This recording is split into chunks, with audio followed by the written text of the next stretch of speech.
əlaqələri onlar Bəli, münasibətləri artıq bərkidir. biz ikinci Əfqan hökmdarının, yəni Pəştun hökmdarının Qızılbaşlarla qohum olduğunu görürük. Və bununla yanaşı bu Qızılbaş əmirlərinin yüksəlməsinə gətirib çıxartır. Hətta qeyd olunur ki, Teymur Qızılbaş əmirlərini yüksək vəzifələrə təyin edir və onlara torpaq verir. Və hətta qeyd olunur ki, Pəştunlardan daha çox şəhərli taciklərə və Qızılbaşlara güvənirdi. Yəni öz millətinə daha çox güvənmirdi.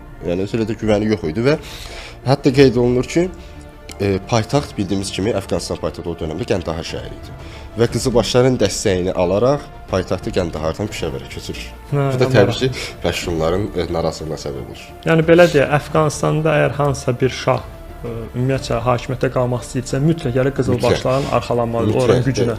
Əfqan taxtına iddialı olan hər bir hökmdar mütləq ki, Qızılbaşların belə deyək, rəğbətini qazanmalıdır. Çünki biz harda görürük? Əhməd Şah Duranidə, Teymur Şahda və Dost Məhəmməd Xanda indi gələcək mövzularımızdan biri olacaq. Eynilə burada yəni görürük ki, artıq Qızılbaşlar tarixçilər daha çox hökmdar yaradanlar kimi təqdim edirlər. Onlar hökmdarı təyin edirlər. Kim istəyirlərsə onu təyin edirlər. Ona görə onlarla yaxşı münasibətdə olmalıdır. Bəli, olsun yəni, bəli. Bəs Teymur şahın dövründə Qızılbaşlar hər hansı bir təhlükələrlə üzləşmişdilərmi? Bəli, qeyd etdiyimiz kimi paytaxtın Qəndahardan Pişəvərə köçürülməsi belə artıq Pəştunların Teymurdan üz çevirməsinə gətirib çıxartmışdı. Bu zaman biz Teymura dəfələrlə sui-qəsd cəhdini görürük. Məsələn 1791-ci ildə iki Pəştun tayfası, özü ən böyük Pəştun tayfaları Əfridi və Muhman tayfaları Teymura qarşı sui-qəsd cəhdi göstərirlər. Az qalsın ki, uğurla nəticələnəcəkdir bu. Təbii ki, Qızılbaş mühafizəçiləri bu cəhdi dəf edirlər. Və hətta bununla yanaşı Teymuru yəni ölümdən təbii ki, xilas edirlər.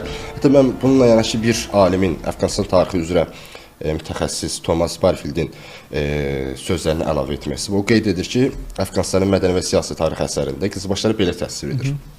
Mən qeydlərimi götürdüm. Qızılbaşlar 18-ci əsrdə Əfqan dövlətinin qurulmasında və sonrakı müdafiəsində mühüm rol oynamış Şiə-Türk hərbi birləşmələri idi.